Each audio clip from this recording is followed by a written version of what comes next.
L'effet de la vaccination et des mesures de restriction ne se fait pas encore sentir, en témoigne ce flot d'hospitalisation.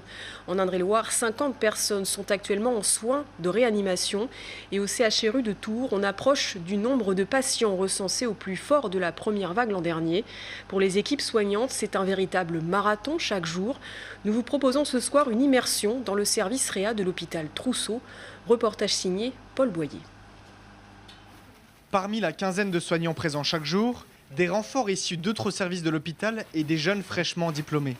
On sait en tant qu'étudiante infirmière dans la première vague, donc je me suis portée volontaire en service de réanimation. Et quand j'ai été diplômée début juillet, j'ai commencé direct ici en réanimation chirurgicale. Donc j'ai commencé direct dans le dur. Le dur, c'est de s'occuper de patients Covid, des patients qui restent plus longtemps en soins, comme Philippe.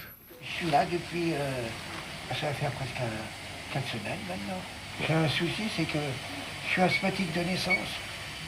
Donc les respirations, je sais ce que c'est. Vous avez bon espoir pour la suite Ben, j'espère. Les patients avec cette crise sont de plus en plus lourds parce qu'il y a une sélection des malades les plus sévères.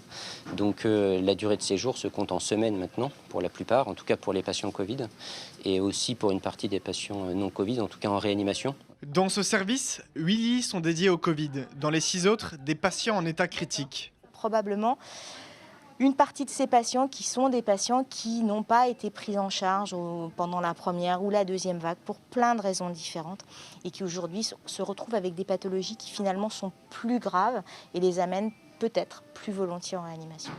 Une charge de travail lourde, la fatigue se fait ressentir pour les soignants. Leur vigilance est constante pour éviter les contaminations. On est un peu plus fatigué qu'il y a un an, ça c'est sûr et certain. La charge de travail est plus lourde, de par la réflexion qu'on a à avoir pour ne pas contaminer les autres patients, pour se protéger nous aussi malgré tout. 40 degrés ressentis sous la blouse, Charlotte, lunettes, un vrai parcours du combattant pour rentrer dans les chambres et éviter les contaminations en sortant.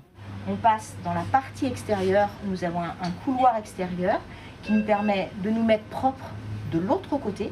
Et donc quand nous revenons ici, nous sommes propres et on n'a pas de risque de croiser des gens qui peuvent être contaminés. En service réanimation Covid, aucune visite n'est possible dans les chambres. Une première aussi pour ces soignants. Ne pas pouvoir faire rentrer les familles ne voient pas leur papa ou leurs parents. Ça, c'était très difficile. Après, il y a des téléphones dans les chambres, donc on essayait aussi de passer les patients et leurs familles quand c'était possible. Pour les décès, oui, c'était un peu plus compliqué.